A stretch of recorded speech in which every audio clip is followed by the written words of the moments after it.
If you guys have been here for a while, you might remember a series I did called the Cami Project. And the premise of the series was I wanted to choose a character that I was interested in and document that process of learning them from start to finish. Finish being complete mastery where I felt comfortable playing them in any setting and in any matchup. However, it evolved into much more than that. I started to learn more about fundamentals and how to play fighting games rather than how to play my character. And overall, it just made me a better player and also made me a better content creator because people from other games like DBFZ and Granblue at the time came in to watch because the videos were about ambiguous fighting game concepts rather than Street Fighter V itself, and it really helped the channel but also helped me as a player. And so I want to try and replicate some of that success but with a twist and to make it a little bit more entertaining based off of the mistakes that I made during the Cami project. One of those being that I got bored of the character that the series was based on. So although it had evolved past the character,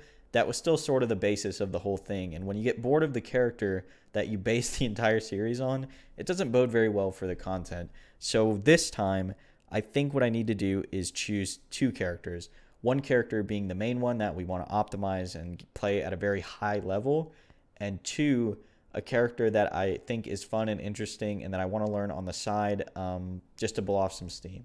So the character that I chose as the main one for this series is Colleen. As I've evolved as a player, I've started to realize what I really like in a character. Long normals, a good grounded neutral game, and a good whiff punish game. And I think Colleen embodies those three things very well. She's also a lot slower than other characters that I've tried in this game, which is a welcome change because I do like playing more defensively and a little bit more lame than most people. I also think she has her list of shortcomings. For example, against fireball characters, she really struggles. So I think that will be a fun challenge to overcome. And she has some complexity to her kit that makes her execution not as straightforward as you might think. And we'll get into that later in the series. As for the second character I've chosen, it might be a little bit of a surprise or a little bit confusing, but trust me, I'll explain everything. The second character I've chosen is Manat, and you're probably thinking, why would you choose Manat? She has probably the hardest kit to use in the game, and she takes a lot of effort.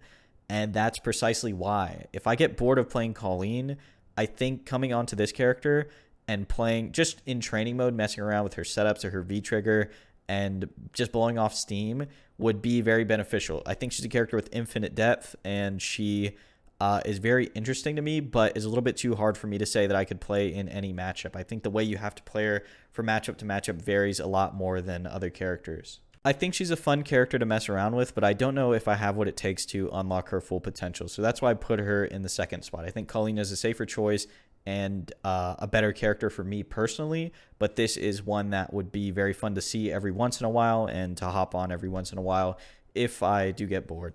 And I think these two characters cover the archetypes pretty well. Colleen does have long normals, but not as long as Manat. She's not meant to be played as a zoner like Manat is. She's also not a puppet character with a little orb. So I think that this covers the spectrum of archetypes very well, and it'll provide for some entertaining content. The other mistake that I made during the Cami project is that I never really set an end goal. I said that I wanted to master the character, and that's pretty ambiguous and could probably go on forever. You never truly master a character in every aspect.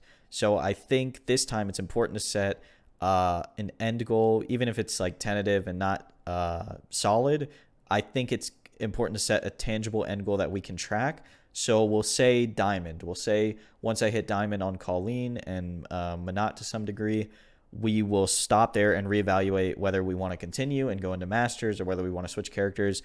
Basically what we want to do from there and how I'm feeling. Another thing I want to implement is having an objective or purpose for the episode. So like if we did an episode on anti-airs, for example, that would be our objective. And in the game, we would focus heavily on trying to use our different buttons to anti-air at different ranges, something like that. I want to have something that will actually be helpful to not only me as a player, but for the viewer watching. I think ambiguous videos where we talk about neutral and what to do in it and like mindsets and things like that has its place in this series, but I also think that having concrete goals when you're playing the game is an important thing to showcase as well. So you'll definitely see a mix of those two concepts. Lastly, I don't really have a name for this thing yet. So if you have something in mind, leave it in the comments below and I'll take a look at it. Thanks so much for watching, and I hope you're excited.